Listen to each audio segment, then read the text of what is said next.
Boa noite a todos. Como ela já me apresentou, eu sou Daniel Brenner e, em primeiro lugar, eu gostaria de agradecer à comissão organizadora pelo convite e pelo desafio. Como a Aureli deve estar acostumada, a gente está muito acostumado a dar aula para alunos de medicina e falar de artigos para colega, mas isso aqui é um desafio muito grande. Vou começar me apresentando, então, e apresentar a minha formação, que eu acho que é uma parte muito importante na nossa vida. Eu sou de Novo Hamburgo, no Rio Grande do Sul, e me formei em medicina em 2004, vão fazer 15 anos já, na Fundação Faculdade Federal de Ciências Médicas de Porto Alegre. Fiz cirurgia geral no Hospital Governador Celso Ramos de Florianópolis, e depois logo cirurgia oncológica na Santa Casa. Essa formação foram 11 anos de formação. A Santa Casa é o maior complexo hospitalar de Porto Alegre, composto por 7 centros hospitalares. Em 2010, logo depois da residência, em busca de trabalho, a gente veio parar em Cascavel, e desde então eu trabalho no CEONC. Eu atuo como cirurgião oncologista e principalmente na área de cirurgia hepática. Fiz a minha especialização, o título, em 2012, e no mesmo ano comecei a dar aula aqui na FAG. A parte mais importante disso tudo é a minha família, né, que me dá suporte e é meu ponto de apoio para todos esses desafios. Bom, o tema consciência, eu fui procurar no dicionário a definição para me ajudar, a me inspirar, e no meio da definição tem a palavra bom senso, que eu acho a coisa mais importante tanto na medicina e como no nosso dia a dia. Sem bom senso, a gente não vai para lugar nenhum, principalmente nos tempos de hoje, que tudo é uma guerra, né? Ninguém pode falar nada, que tudo é problema. Eu acho que bom senso é uma palavra muito importante nesse tempo de consciência. E, para montar essa palestra, eu pensei, o que eu posso fazer, como cirurgião oncologista, eu posso fazer para mandar uma mensagem para vocês, não sendo um assunto médico, né? Não sendo um artigo ou uma discussão cirúrgica. Então, eu resolvi mostrar minha rotina, que começa cedo, 7h30 da manhã eu estou no hospital com meus alunos, passando visita, discutindo casos, e examinando o paciente, vendo exames e decidindo qual que vai ser a nossa rotina para o resto do dia. Após essa visita, a gente vai atender o ambulatório do SUS de oncologia, o CEONC é um centro de CACOM do SUS, a gente recebe muitos pacientes, e tem muito movimento de SUS, e a gente atende dando auxílio aos alunos para aprender e ajudar os pacientes. Nesse tempo da manhã também, eu divido os horários com o meu consultório. À tarde, então todas as tardes, a gente tem cirurgia no centro cirúrgico e define o resto das condutas, né?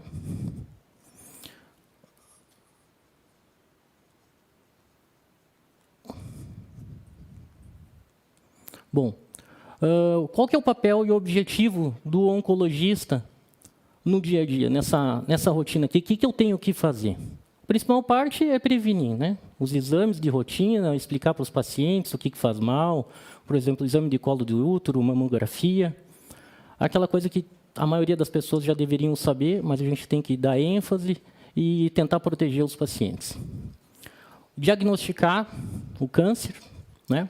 Identificar a doença, ela começa pela parte mais importante, que é a semiologia, escutar o paciente, examinar o paciente, dar valor para suas queixas. Às vezes uma coisa simples pode ser muito importante, ver os exames e montar o diagnóstico. A partir do diagnóstico, todo mundo acha que parece mágica, acabou o problema, mas é aí que começa o nosso verdadeiro trabalho, né? Planejar, estadiar, que é uma palavra diferente, não é estagiar, é estadiar, que é saber quanto de tumor que o paciente tem, qual o nível da doença, para onde está indo o tumor, e planejar e decidir o que é melhor para o paciente de tratamento. E hoje em dia está cada vez mais específico e mais individualizado o tratamento, e saber que tipo de tratamento aquele paciente precisa. E a quarta parte que eu botei, não menos importante, que é o cuidar. O que é cuidar do paciente? Não aquela parte do cuidado pós-operatório, dos 5 dias até a alta, aquilo a gente está lá, né? Mas é cuidar o segmento. O paciente vai nos acompanhar de 5 a 10 anos. Eu sempre brinco no consultório, esse aqui é um casamento. Se vocês não querem, não me querem, não adianta. Nós vamos passar o resto da vida brigando. Então, é bom que seja um casamento bom para os dois lados, né? O segmento vai ser durante no mínimo 10 anos. Cuidados paliativos, que são aqueles pacientes graves, né, que a gente tem que ficar controlando a doença, vendo do que ele precisa, se precisa de medicação para dor, se está com algum sintoma mais grave. E, no final, as medidas de conforto. Existe um termo em inglês muito usado, que é Best Supportive Care, que é aquele medida na beira do leito, na beira da morte, dá conforto para as famílias, cuidados, que é uma parte tão importante quanto as iniciais. Então, ficou um pouquinho desfigurado, mas eu acho que vai funcionar. Eu dividi a apresentação em 3 casos para tirar alguma mensagem para vocês. Então, esse caso eu montei, obviamente eu não vou identificar os pacientes, então esse é o caso 1 que eu botei Harley Davidson. E logo, logo vocês vão entender por quê.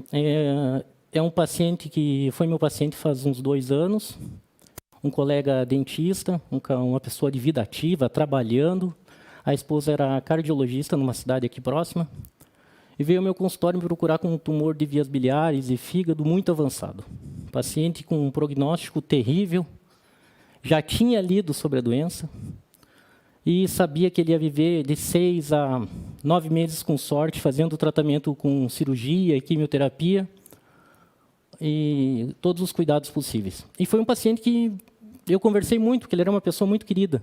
E um dia nós estávamos conversando no centro, na área da quimioterapia, ele me mostrou foto do celular, e eu disse, nossa, que legal, tu tem uma Harley, eu sempre quis ter uma. Ele disse, essa aqui é a minha Harley, a Gema, a moto era amarela, cor de ovo, e toda moto tem que ter um nome, a dele era a Gema. E ele disse, nossa, eu estou pretendendo comprar uma, estou namorando uma moto, nunca decido. Ele olhou para mim, está esperando o quê? Eu tenho a minha lá na garagem e nunca sei se eu vou usar. Aquilo foi um tiro. Eu subi no meu consultório e no mesmo momento eu comprei a moto. E isso mostra que a gente não pode deixar nossos sonhos para os dias seguintes. Sempre que a gente tiver uma oportunidade, a gente tem que agir. A gente merece ser recompensado pelos nossos esforços. Então, isso me marcou muito. Esse sou eu. Essa é a minha moto. E a gente tem que merecer as nossas recompensas também. O segundo caso, eu marquei como caso dos pequenos detalhes, porque às vezes a gente está tão envolvido em cirurgia, em planejamento, e aula, e a palestra, e esquece das pequenas coisas. Essa paciente, não é essa paciente, né? Mas a paciente deste caso era uma paciente de 36 anos, e ela tinha um tumor de colo de útero que eu operei há 1 ano e meio atrás. Operei, fiz a retirada total do útero, radioterapia, quimioterapia, e tudo parecia que estava perfeito. 7 meses depois, recidiva da doença no local. Examinei, fizemos ressonâncias, e como a gente já tinha irradiado e operado, não tem outra alternativa senão reoperar. A paciente foi reoperada, saiu bexiga, intestino todo, né? Vagina, a paciente ficou mutilada, mas a princípio sem doença. E ela, bem, ela com a cabeça boa, dizendo assim, eu quero ficar viva. E foi indo, e a doença recidivou. E nesse momento eu chamei a família e disse, olha gente, eu não tenho mais nada cirúrgico para oferecer, a não ser nós vamos manter ela em quimioterapia para tentar segurar a progressão dessa doença.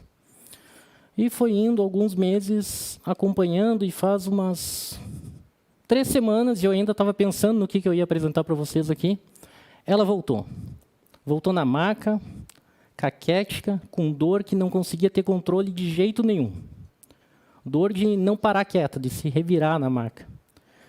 E eu levei ela para o centro cirúrgico, chamei o anestesista, eu faço um bloqueio nela, um bloqueio anestésico para controle de dor, e eu vou medicar, e ela vai ficar internada.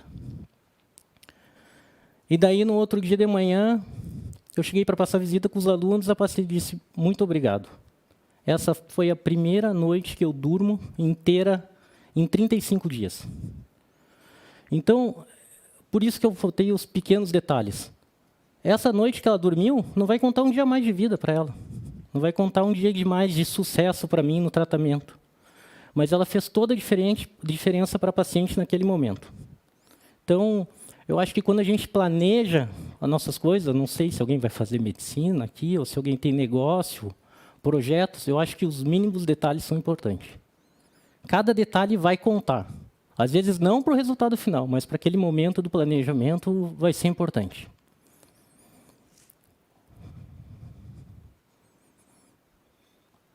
O terceiro caso, lugar mais bonito do Brasil. O nome do caso é a Guerreira Colorada, que é muito propício para a noite de hoje. Uma noite de final, né? E eu estou aqui me corroendo por dentro por não estar lá. Mas eu já tinha assumido o compromisso, então resolvi permanecer. Essa paciente é uma... Minha paciente é 7 anos. E ela me acompanha... Chegou já com diagnóstico com doença estadio clínico 4, que é um tumor de cólon, com metástase no fígado já. E eu operei essa paciente 9 vezes, nesses 7 anos. E vocês devem estar me dizendo, nossa, essa mulher deve estar acabada. Não. Ela está certo com os amigos dela fazendo um churrasco e se preparando para olhar o jogo. Ela é uma advogada, ela é jipeira, colorada e está sempre focada na doença dela. Todos os dias ela vem me perguntar, tem alguma coisa nova? Saiu uma droga nova? Vamos operar? Vamos ressecar a metástase? E ela sabe quase mais do que eu da doença, eu já não tenho mais o que discutir. Ela praticamente conduz o caso. Então, eu escolhi esse caso para finalizar, para mostrar que foco é tudo. Em casa, eu, quando minha esposa decidimos nossas coisas, também eu disse, vamos manter o foco. O foco é tudo. Quando a gente tem um foco, a gente vai longe. E essa paciente foca na cura, apesar de eu saber que dificilmente ela vai ficar curada. Mas ela segue a vida dela, ela trabalha, ela não pede nada para ninguém e está sempre focada. E eu acho que é a paciente que há mais tempo eu estou tratando desde que eu estou trabalhando aqui. Das que estão com doença ativa, né? Claro que tem paciente que eu acompanho ainda, mas em tratamento eu acho que é ela. Então, como mensagem final, a primeira é que a gente não pode desistir dos nossos sonhos e não pode postergar eles tanto assim a ponto de a gente não ter mais tempo para fazê-los, né? O tempo é finito. Então, não vamos ficar olhando aquele negócio que está no nosso alcance. Não, eu vou deixar para depois. Tem que realizar. A outra mensagem é que os detalhes fazem toda a diferença. Os pequenos detalhes são importantes. Prestem atenção a cada passo. O cara está enxergando lá atrás o final e não olha a pedra no meio do caminho. Então, tem que prestar atenção e prestar muita atenção nos detalhes. E a última, lógico, foco e determinação. Eu sempre falo para os meus alunos que perseveras e triunfarás. Não adianta tu ficar aqui fazendo uma faculdade, sentado na cadeira, sem estudar. Se tu não fizer o teu curso, quem faz o curso é o aluno. Se tu não estudar, se tu não focar, se não fizer uma residência, se não correr atrás, ela não vai cair no teu colo. Eu acho que, montando tudo isso, a gente, com o tema consciência, eu acho que se conscientizar dessas pequenas coisas vão fazer grande diferença na vida de vocês. Obrigado.